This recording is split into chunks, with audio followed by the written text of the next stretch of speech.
It's 2 weeks now until Christmas, and Ted Cruz's Tucker derangement syndrome flare-up is showing no signs of going into remission.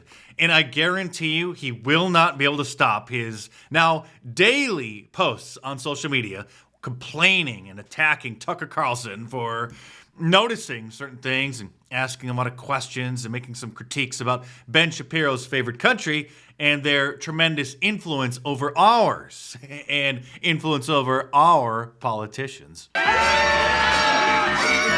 Just like he couldn't make it through Thanksgiving without having Tucker Carlson first and foremost in his mind, posting literally almost every single day for the last month since Tucker Carlson interviewed right-wing streamer Nick Fuentes on his podcast, posting 3 tweets yesterday and then retweeting a post attacking Tucker, including this one, responding to a clip from Tucker on Theo Vaughn's podcast where he was talking about Bill Aikman and Barry Weiss, who is now the new head of CBS News, both just huge Zionists and, well, Jewish supremacists, asking, is there a Jew who Tucker doesn't hate? Posting another one about Tucker's interview with the Prime Minister of Qatar, and then posting this one asking, why is Tucker attacking Trump's campaign manager? Of course, distorting the truth, his former campaign manager. I'll get more into that in a second. Also retweeting this attempted joke from the Babylon Bee, saying that Tucker Carlson has just bought a new home in Mordor. Get it? Because Tucker Carlson is now the most evil man in America, and so of course he's going to live by Mount Doom. Why is Tucker Carlson attacking Trump's campaign manager? Again, former campaign manager, he asks. Well, it's because he just registered as a foreign agent for Israel and has been given millions and millions of dollars by the Israeli government to covertly influence American social media personalities to shill for Israel. Not just social media personalities like Brandon Tatum, but also targeting churches, targeting Christian pastors in America in order to convince them to tell their flocks that Israel can do no wrong, and attempting to game the responses about various different inquiries on ChatGPT to skew them in favor of Israel. This was the clip that really set off Ted Snooze and others yesterday. This article says, the government of Israel has hired a new conservative-aligned firm, Clock Tower X LLC, to create media for general Gen Z audiences in a contract worth $6 million. At least 80% of content Clock Tower produces will be tailored to Gen Z audiences across platforms. Clock Tower. Clock Tower will integrate its pro-Israel messaging into Salem Media Network Properties, a conservative Christian media group that boasts a vast radio network and produces high-profile shows such as Hugh Hewitt Show, Larry Elder Show, and The Right View. And like I said, Brandon Tatum, who has abandoned any concerns for the black community, which was his shtick, you may recall. He's a black conservative speaking truth to the black community. Now just obsessing on a daily basis about Jews and on the hunt for someone disagreeing with one. So, oh, look at that. Former Trump manager Brad Parscale. That is so disgusting. That is so. Brad Parscale is doing that. That is. Just, I don't know him. Is he a nice guy? I know him. He resigned from the Trump campaign back in 2016 due to personal problems. Sad guy, very sad guy. In its contract, Clock Tower does not reveal much about what kinds of messaging will be promoted on behalf of Israel. He took money for. Wait, Brad Parscale took money from the Israeli government to do that? I don't know. Former Trump campaign manager. Yeah, $6 million. Brad. In 3 months, or it was like only a 3 or 4 month contract, which I'm sure will be inevitably renewed if it's putting out effective or quality propaganda. Parscale, the advisor who hired the controversial micro-targeting firm Cambridge Analytic during Trump's 2016 campaign, is at the center of the Israeli government's New Deal. So Brad Parscale, I don't think is an evil person. He's a weak man, for sure. I mean, demonstrably. But for an American citizen to take money from a foreign government to secretly propagandize on behalf of that government without saying it is really, speaking of unpatriotic, I mean, I hope that's not true. Oh, it's true. And obviously, this isn't really about Tucker Carlson. Tucker Carlson now is just a symbol of people noticing certain things and expressing views that were long taboo, long forbidden, long censored on social media, strictly banned from conservative mainstream media. Until the last year, the last 2 years, when things just started getting so obvious that even the normies started recognizing patterns. Stay tuned, because there's plenty more to come in this video, but real quick, what do you think of this pattern? Of course, it is the classic Trump Claus sweatshirt in my online store, markdice.com. Click the link in the description below. By the way, today, Thursday, is the last day to order anything from my store and get it in time for Christmas using standard shipping. So don't be a slacker. Head on over to markdice.com. Check out the Trump Claus. Check out all the different merch, all of the new mugs, the beer glasses, etc.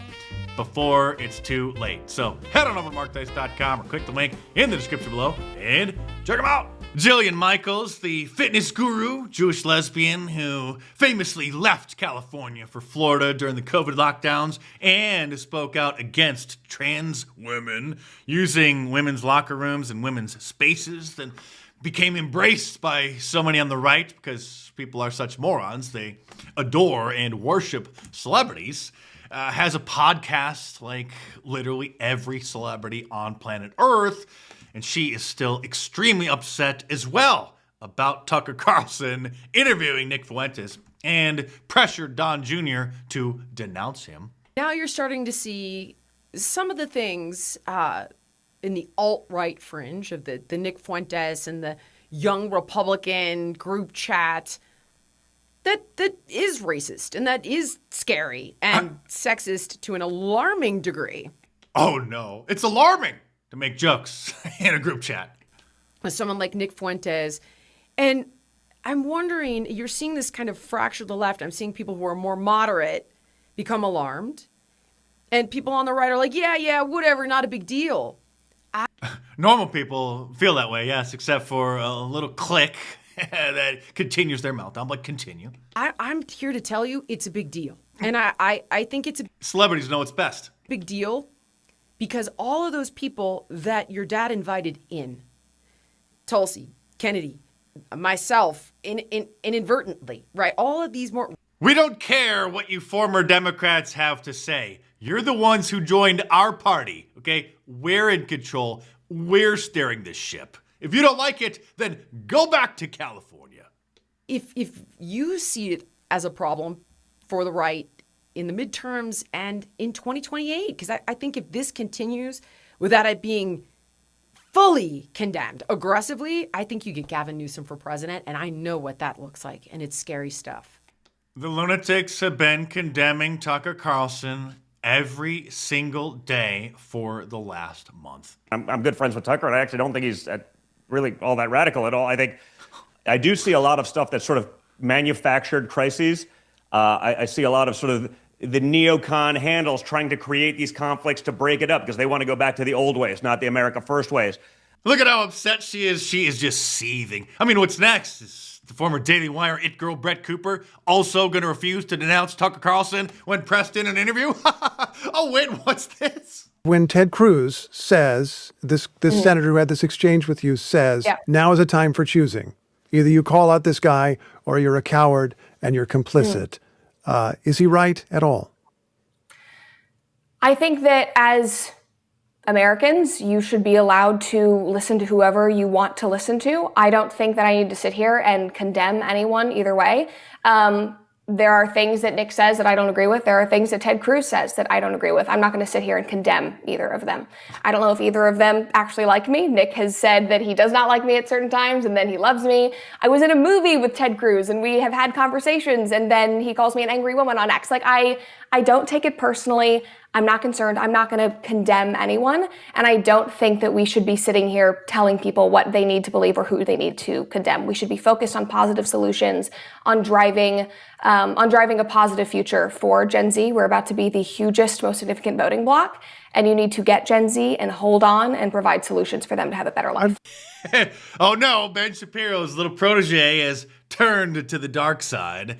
Meanwhile, Josh Hammer, the HJIC over at Newsweek, he's one of the top editors over there who also has a podcast on their YouTube channel that nobody watches, is demanding that President Trump and J.D. Vance give an Oval Office address denouncing Tucker Carlson. I would like to see both the vice president and the president say something about this. I'm not asking for much, but some sort of kind of, Oval Office, sit down on the Resolute desk, look into the camera. I'm not asking for much. I just want a primetime presidential address from the Resolute desk of President Trump denouncing Tucker. Say something. I mean, say something about this there. I'm not even asking necessarily for JD to say I formally renounce Tucker Carlson. That's not going to happen. Okay. I mean, my expectations are realistic. I'm not necessarily hoping for something that's just not going to happen there, but something to condemn in no uncertain terms Fuentes, Groyperism, the rise of anti-Semitism, something along those lines, I think is frankly more than called for at this particular moment. Of course, to a certain group of people, not all of them, but the Christian-phobic ones, Christmas is anti-Semitic and scary and needs to be canceled, which is why we see articles from places like Time magazine demanding that Christmas should not be a national holiday. Or this Washington Post op-ed, which is demanding that we stop wishing people Merry Christmas because somebody might be Jewish. Or like the one who wrote this article for NBC News, which says that liberals can be just as bad as their conservative counterparts when it comes to enforcing an oppressive Christmas climate. And they get scared and triggered from hearing Christmas music playing in all the stores throughout December. Or like Tucker Carlson's former producer, who sued him and the network, Abby Grossberg, who claimed that his show caused a hostile work environment. And in her lawsuit, she cited that somebody called her a Grinch because she was complaining about Christmas music. Well, that's too bad, because in this country, we say Merry Christmas. And if that offends you, if you have a problem with that, then you can just move to Israel. And speaking of Christmas, today, Thursday, December 11th, is the last day to order anything from markdice.com and get it in time for Christmas using standard shipping. So stop being a slacker and order your Trump Claus sweatshirt, Trump Claus wrapping paper this year, which a lot of people love, or any of my awesome designs, including a whole bunch of new drinkware available in black mugs or white mugs. And all the classic designs are now available in a left chest design, as well as the original styles, the big bold print on the front. But some people don't want to walk around and feel like a billboard.